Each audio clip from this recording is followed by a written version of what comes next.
Good morning madam. కూర్చో. మిమ్మల్ని అందరినీ ఇక్కడికి ఎందుకు సమావేశపరచాలో తెలుసా? మార్చి ఎండింగ్ కాబట్టి కంపెనీ లాభ నష్టాలు చూసుకోవడానికి. నేను లాభ నష్టాలు చూడడానికి కాదు, మంచి చెడులు మాట్లాడుకోవడానికి పిలిచాను. నేను ఆశించిన మంచి జరగకపోగా నీ వల్ల చాలా చెడు జరుగుతుందని తెలిసి హెచ్చరించడానికి పిలిచాను.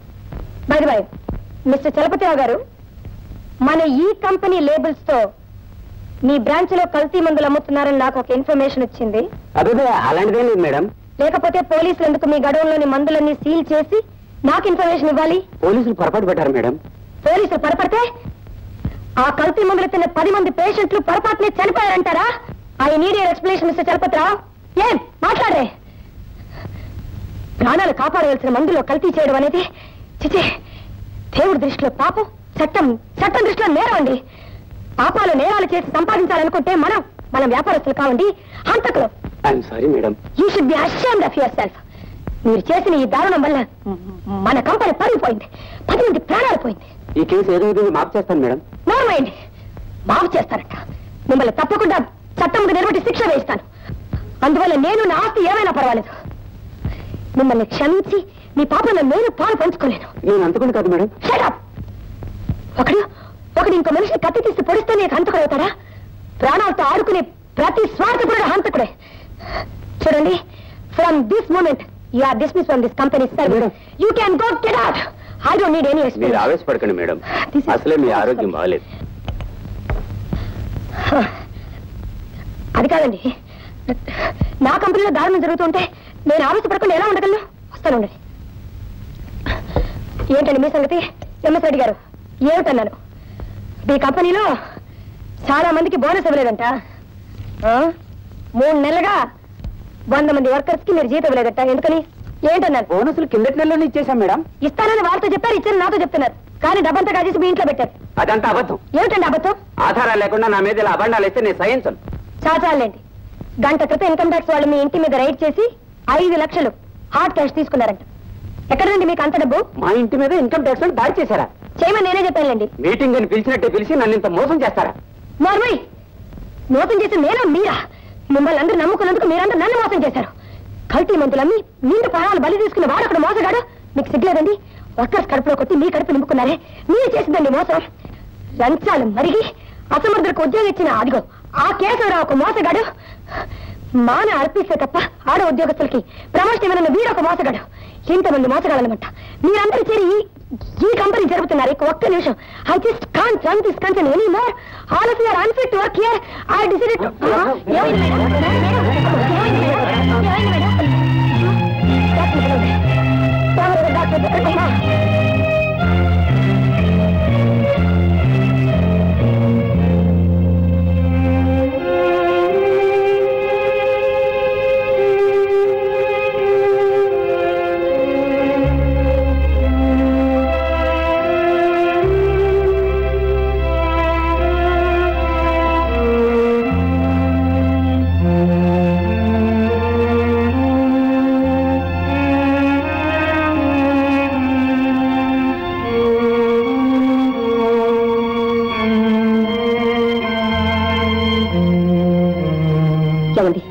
ఆవిడికి బీపీ ఎక్కువగా ఉంది, ఇప్పుడు ఆవేశం తెచ్చుకోవడానికి మంచిది కాదని మీరేనే చెప్పలేకపోయారా? చాలా సార్లు చెప్పాను తులసి, కానీ వర్కర్స్ లో ఏమాత్రం నిజాయితీ లోపించినా ఎవరన్నా మిస్బిహేవ్ చేసినా ఆవిడ సహించలేరు. డాక్టర్ గారు, ఆవిడ కళ్ళు తెచ్చారు.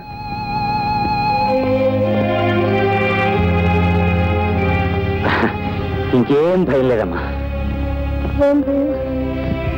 చచ్చిపోతాను.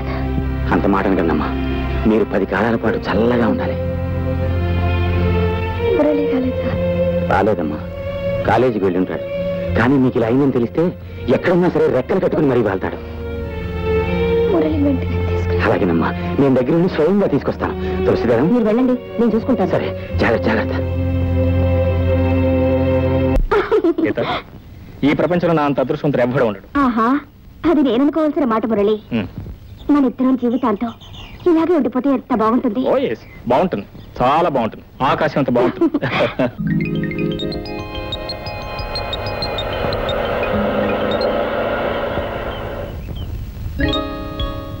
ఏంటి మురళి కారు ఉమెన్స్ హాస్టల్ మీద ఏంటి?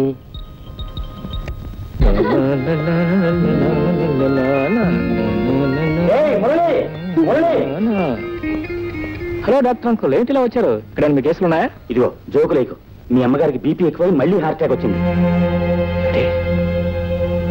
మళ్ళీ హార్ట్ అటాక్ వచ్చిందా? నిన్ను చూస్తే గానీ మందులు కూడా వేసుకొని ముందుకెత్తే వెతుక్కుంటూ వచ్చాను. మురళి, సారీ. పద పద పద పద.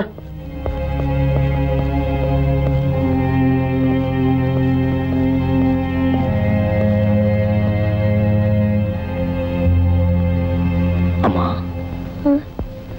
అమ్మా అమ్మా, వచ్చావు బాబు. ఇప్పుడు నీ ఒంట్లో ఎలా ఉందమ్మా? నేను ఆఫీస్కి వెళ్ళొద్దని ఎన్నిసార్లు చెప్పానమ్మా? వెళ్ళినా ప్రతి చిన్న విషయానికి ఆఫీస్ పుడుతుంది మరీ మరీ చెప్పాను కదా.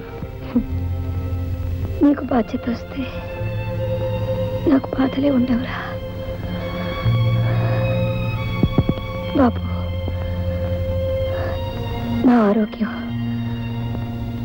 ఏ క్షణంలో ఎలా ఉంటుందో నాకే తెలియటం లేదు. అలా అనుకోమ్మా, నీ ఆరోగ్యానికి ఏం ప్రమాదం ఉంటుందమ్మా? ఇప్పటికే భగవంతుడు 2 సార్లు పిలిస్తే నేను రానని ముందుకెత్తాను. 3వ సారి పిలిపొచ్చే లోపల నీ పెళ్లి కాస్త జరిపేస్తే ఆ తర్వాత నేనేమైపోయినా పర్వాలేదురా. ఇప్పుడు నా పెళ్లికి తొందర వచ్చిందమ్మా. ముందు నీ ఆరోగ్యం కుదిరిపడినాయి. నా ఆరోగ్యం రోజు రోజుకి క్షీణించేదే కానీ బాగుపడేది కాదు.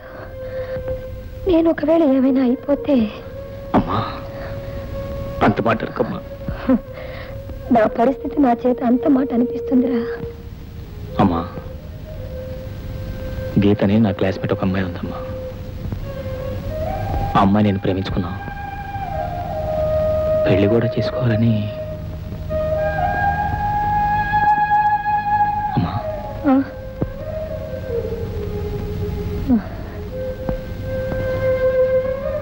సరే, నా ఆరోగ్యం బాగుంటే నేనే వెళ్ళి చూసేదాన్ని. పద్ధతి కాకపోయినా నువ్వు ఇక్కడికి తీసుకురా అమ్మాయిని.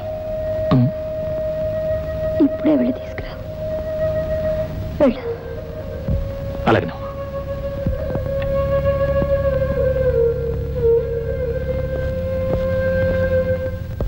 మురళి మురళి, వెయిట్. ఏంటి? Just minute. ఏంటి?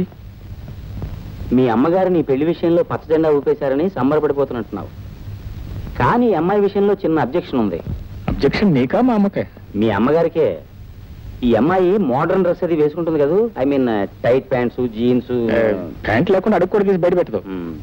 లిప్స్టిక్ కూడా బాగా పట్టిస్తుంది కదా. లిప్స్టిక్ లేకుండా పడలేదు అనుకోదు. Very good. 100కి 100 రూపాయలు ఈ అమ్మాయి మీ అమ్మగారికి నచ్చదు. ఏ అంకుల్, ఎందుకని? ఏమిటి, మీ అమ్మగారు సాక్షాత్తు శ్రీ మహాలక్ష్మి లాగా కళకళలాడుతూ మన సాంప్రదాయాన్ని గౌరవించే అమ్మాయి అంటే ఒప్పుకుంటారు, కానీ ఇలా గీతలో పీతలంటే ఒప్పుకోరు. శ్రీ మహాలక్ష్మి మన సంప్రదాయం అంటే ఎలా సాధ్యం అంకుల్? ఇప్పుడు ఏం చేయాలి మరి? ఈ గీతకే శ్రీ మహాలక్ష్మిలా గెటప్ వేసి సెటప్ చేసి తీసుకొచ్చేయి.